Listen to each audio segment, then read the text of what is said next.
Hi, my name is Cold Beer, and let's start with... Excuse me. Hello? This is Cthulhu calling. Oh, hi, dude. What's up? My game is on sale. Nice. So, let's start with Call of Cthulhu. The year is 1924 and here you will take on the role of a private detective. But instead of catching cheating husbands and wives, you must do a bit more serious job. So you are sent to investigate the death of a well-known family on a remote island. What could go wrong? Yeah, you will probably meet some strange creatures, experience weird science and even come face to face with a creepy cult. I mean, what else is there to do when you spend your time on an isolated island? Knit socks? Repaint the fences? Make potato salad? Although I doubt that you could find the best quality doctor's sausage here. I am so bored. Yeah, me too. Let's join a cult. But if you think about it, honestly, if the people of the island would do some sock knitting and repainting the fences for fun, maybe, just maybe, they wouldn't need to join a sinister cult for fun. Some food for thought. Anyways, people are saying that the story of the game is very interesting, engaging and spooky. But Call of Cthulhu doesn't let you explore much. It is more focused on nice cutscenes and it does feel more like an adventure game. The Thaumaturge. This is an isometric, story-rich, turn-based combat RPG. The year is 1905. The city of Warsaw lives under the rule of imperial hands. Its inhabitants constitute a diverse group of different ancestries, views and beliefs with often conflicting interests. Soldiers, merchants, simple townspeople and more. Despite the circumstances, the city is a buzzing metropolis where you can attend a breathtaking party with the high society and later get robbed in one of the dark alleys. Well, sounds like any city today, but there is a catch. You are some kind of a warlock, a Thaumaturge as they are called here, because you inherited the power to tame magical entities. You will utilize their mystical abilities to discover secrets hidden within the human soul and speak to the darkness itself. People are saying that the game has a great story, has complex but easy to learn combat and is set in a relatively open world. The only flaw here, in my eyes, is that the game is set in Poland and not in Cold Beeristan. But no one is perfect. Gods against machines. This is an action-packed roguelite strategy where every run is different thanks to a wide variety of spells and skills, as well as procedurally generated maps. You'll have to protect your world and huge crystals that are rising from the ground. These are your source of mana. You will build your base around them with spells that summon different types of buildings, mini volcanoes that drown your enemies in fire from afar, spirit dwellings that spawn powerful sprites to fight for you, and so on. Basically, this is kind of a traditional RTS game. If you played one, you will be right at home. Just be aware of the powerful bosses. When your enemies will use up all the resources, one of their commanders will appear, so prepare for an epic final battle. Although don't expect miracles from the game, it's an indie title with all the flaws indies usually have, from overused assets to seemingly an AI art, but in general the game is fun and the price is not that high as well. Well, at least definitely not as high as Seth Rogen. The Isle. So let's start with the fact that this is an MMO game, but it's very different from anything you have ever played. You aren't a human thrown into ancient times, but an actual dinosaur here. When joining the Isle, you can play as one of dozens of unique creatures, from tiny herbivores to bloodthirsty giants such as T-Rex, Allosaurus or almighty Penisoraptor. Well, the latter may not be in game, but you never know. As a dinosaur, you will be the epitome of majestic, cunning and ferocious. You will use your natural abilities and senses to stay off the menu and grow into a stronger, more capable creature. You'll engage in a living prehistoric ecosystem as you become either a predator or prey, on servers featuring up to 100 players, all of them as hungry and dangerous as you are. People on Steam are talking that before you play, do a research about the servers you are joining in. Some are very lame and some have cool people running them with an actual population of 100 players. Ancestors' Legacy. This is a real-time strategy game influenced by historical events of the Middle Ages. Ancestors' Legacy combines resource management and base building with large-scale squad-based battles across vast battlefields. It is all rendered in great detail with Unreal Engine 4. You'll experience medieval bloodshed and can enjoy a cinematic action camera that puts you right in the middle of the battle. People on Steam are saying that Ancestors' Legacy is easy to learn and it's like chess. It involves a lot of strategy, so the more you play, the better you become. Basically, here a lot of options to crush the enemy lie in the plain sight, but only the master strategist can see them all. So the more you play, the easier the game will seem. Or not, you know, we all have our limits, and sometimes our limit is below the requirements of a victory. The Last Campfire. This is an adventure, a story of a lost ember trapped in a puzzling place, searching for meaning and a way home. You'll travel deeper into the lands beyond the dark forest and overcome the adversities before you. Discover beautiful wilderness filled with lost inhabitants, strange creatures, and mysterious ruins. 97% of all people who bought this game are recommending it to you. People on Steam are talking that this is a beautiful story-driven game filled with great art and even greater music. The puzzles game throws at you ranges from fairly easy to a medium. Nothing will bend your brains inside out in this game. If you fail here somehow, it's a pure problem of your IQ, I'm sorry. If you are in doubt, you can try the demo version on Steam for free. Last Train Home. You will embark on a desperate mission through the depths of a wasteland ravaged by war. Your goal is to guide Czechoslovak soldiers back to home on board an armored train. But the path ahead is fraught with peril. Caught in the middle of a brutal civil war between Russia's Red and White armies, your unit must remain in fighting shape, managing what little resources you have and maintaining morale at all costs. Venture through the bleak and unforgiving landscape of Siberia, where the freezing cold and the merciless environment will push you to your very limit. Resources are scarce and your crew is exhausted, but you must never give up. All my life I rode made in Czechoslovakia trolleybuses in Vilnius. Some of them are still riding in the streets. They are like 50 years old and they still run. So one thing I'm completely sure about these guys, everything that's made in Czechoslovakia is unbreakable, except the country itself. What an irony.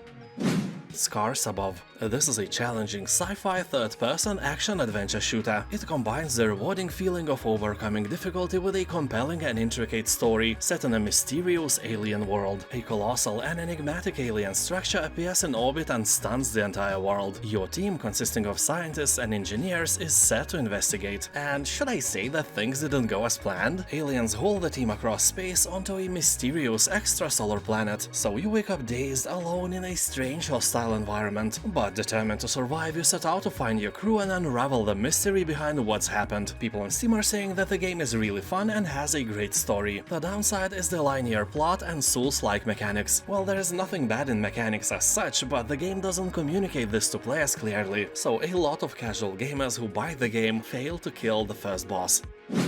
Ghostbusters, the video game remastered. Originally the game was released in 2009, but it was remastered in 2090s, and now it's shining like a modern game it should be. More than 90% of positive review scores can confirm that with ease. Here you will join the Ghostbusters team, fight monsters, capture ghosts, search for artifacts, and have a blast destroying almost everything around you. The single-player campaign will put you through a story full of mystery and adventure. This authentic experience features the voices of Bill Murray and other original actors. Even the story is written by the writers of original films. This is the real deal. So who are you gonna call? Yo mama. Lamentum. You will find an intriguing story with the best tropes of Bram Stoker and H.P. Lovecraft implemented. I won't spoil you the plot though, all I can say that this is an example of a game that doesn't hold your hand or penis. Here you can combine things to make new things. Sadly, only those things that are meant to be combined can be conjoined together. For example, you can't combine a tooth with a coin or a pineapple with potato salad because that is a Blasphemy! The surroundings of the game are made very well and they are kinda creepy. Weird paintings on the walls, blood on the ground, and intestines in the bathroom makes your imagination go wild. It is very easy to immerse yourself in this game and take it as a story from a book. But Lamentum is not only a story, here are plenty of dangerous places that are ready to kill you without any hesitation. Monsters are creepy, but if you have a sword or other weapon, you can easily chop them to pieces. Although at the beginning you are unarmed and your only weapon is your running capability. Sadly enough, I discovered that I can run only after several deaths. What a shame. Yeah. INMOST.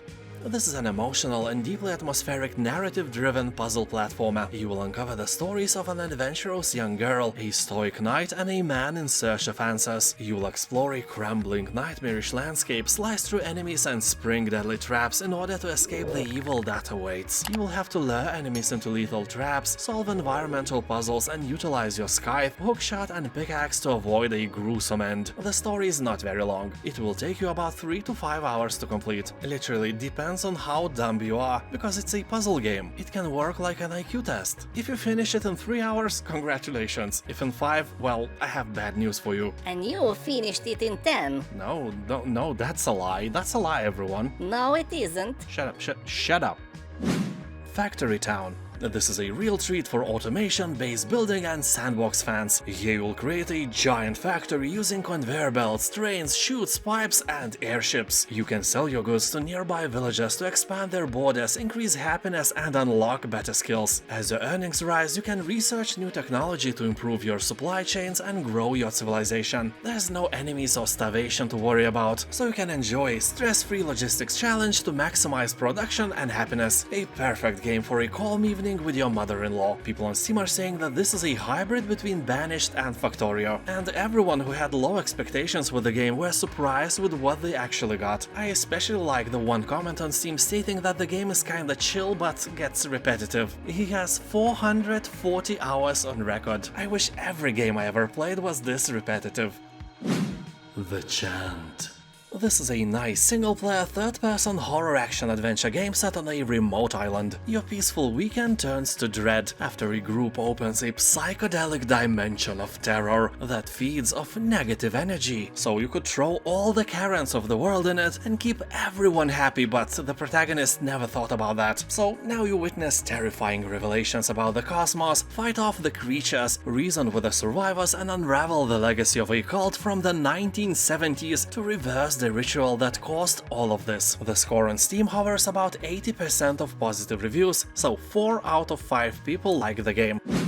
World War Z. Humanity is on the brink of extinction. From the Americas to Europe, the undead apocalypse continues to spread uncontrollably, and as the inevitable end looms, a hardened few band together to defeat the horde and outlive the dead. So basically all you have to do is to find a lot of canned food and wait for a month or so for every zombie to rot. But no, this is not what you will do, because otherwise this would be a very boring, lame food tasting game with, survival elements, because, not every canned food is survivable. This game is nothing like that. World War Z is a co-op third-person shooter for up to 4 players, featuring swarms of hundreds of zombies. Based on a famous movie with Brad Pitt, the game focuses on fast-paced gameplay while exploring new storylines from all around the world. If you like zombies and shooting, keep in mind that the game has very positive reviews and it's probably a good match for you. Slime Rancher 2. It seems that the second part of Slime Rancher is just as a hit as the first one, and more than 90% of positive reviews won't let me lie. Here you'll continue the adventures as you journey to Rainbow Island, a mysterious land brimming with ancient technology, unknown natural resources, and an avalanche of wiggling, jiggling new slimes to discover. As you attempt to unravel the island's secrets and uncover its true purpose, you will build, ranch, and farm within a beautiful conservatory whose sparkling glass walls give you a full view of the prismatic paradise you now call home. So collect slimes never seen before on the far range. Like the bouncy cotton slime or the aquatic angler slime or a potato salad slime. Well, no, that even sounds wrong. No slime on my potato salad, please. Titan Chaser. It's a meditative experience where you don't have to manage fuel, car maintenance, health or damage. Just find where to drive and how to use your tools effectively, or just forget about your work and drive through foggy landscapes to calm down after a hot day, although your job here is to find monsters and make them go away. I think it is inspired by a Norwegian movie called Troll Hunter. This is the best Norwegian accent I can do. Sue me. The game has very positive reviews and people on Steam are saying that this game is an absolute gem, really creative and ambitious project. BLACKTAIL. Here the choice is yours. Will you become the guardian of the woods or the terror nightmares are made of? You play as Yaga, a 16-year-old girl accused of witchcraft and expelled from a medieval settlement. Well, I know what I would be doing after that. Definitely not helping poor folk from the aforementioned village to heal their sick cattle. No, I would rather secretly put pineapple in their potato salad. Also would turn all their delicious beer into milk. Milk of a cat. Yeah, milk of a cat or of a hamster. Anyway, he will decide the fate of the land and its inhabitants, and witness the impact of your decisions on your skills through an implemented morality system. People on Steam are saying that the game feels more mature than the visuals it provides, and the story is really dark and captivating. Monster Hunter Rise. This is originally a Nintendo Switch game released back in 2021. Now we have this action-soaked game on Steam as well, and this version is obviously upgraded to meet our expectations. You will rise to the challenge and become a hunter, explore brand new maps and use a variety of weapons to take down fearsome monsters. That's what developers say, but I would change the word fearsome to airy-fairy, because those monsters are anything but fearsome. Although they are beautiful, I can't deny that. Each monster you hunt will provide materials that allow you to create new weapons and ammo. You can also upgrade your existing gear so you can go back on the field and hunt even more airier and fairier monsters and earn even better rewards. Of course, all of that is presented in 4K resolution with ultra-wide monitor support and unlocked frame rate. Hidden Deep. This is an atmospheric sci-fi action game heavily inspired by Aliens, The Thing, and even Half-Life. You will explore, climb, swim, scan, blast, and shoot your way through dangerous missions in a huge sub-oceanic mining and research facility. And you will meet many new friends here as well. They are so happy to meet you that they want to eat you. Yeah, I rhymed that on purpose. I am a poet. Look, there's more. Roses are red, violets are blue. You spend all your money on games. Anyway, you can play this game alone or in co-op mode with friends or your mother-in-law, but keep in mind that the game is in early access. If you buy it now and play it now, you can't legally complain about any issues and still look smart, so be careful and read the comments on Steam, you never know. Iratus, Lord of the Dead. This is a turn-based tactical roguelite RPG set in a dark fantasy universe. You'll have to lead an army of undead to reach the surface world and bring death to the mortal realms. You know, they lack death on the surface, so you are ready to supply the demand. So you will control an obedient army of the living dead. You know, all the classic monsters. Skeletons, zombies, banshees... other unliving warriors, I swear, I know more. And you will create your soldiers the only way a necromancer knows how, from the body parts of your slain enemies. Iratus definitely has a high replayability due to different minion composition in your team. Also, there are multiple different pathways to take when it comes to finishing the game. The main story will take up to 12 hours of your boring life. Void Crew. It's still in early access, but already has more than 90% of positive reviews on Steam and lets you explore the universe along with your buddies or, you know, your mother-in-law. Nobody loves you more, and you know it. Here you will pilot the ship, man the turrets, perform emergency repairs, recharge the power cells, utilize space station weaponry, fabricate munitions, and exit the ship on extravehicular missions, be it patching the ship's hull or scavenging derelict wrecks. People on Steam are saying that this game will break your friendships, but you know, it's worth it. You will find new friends. World is full of friends, not yours though. And now, thank you for watching, have a nice day, and I'll see you next time. Bye.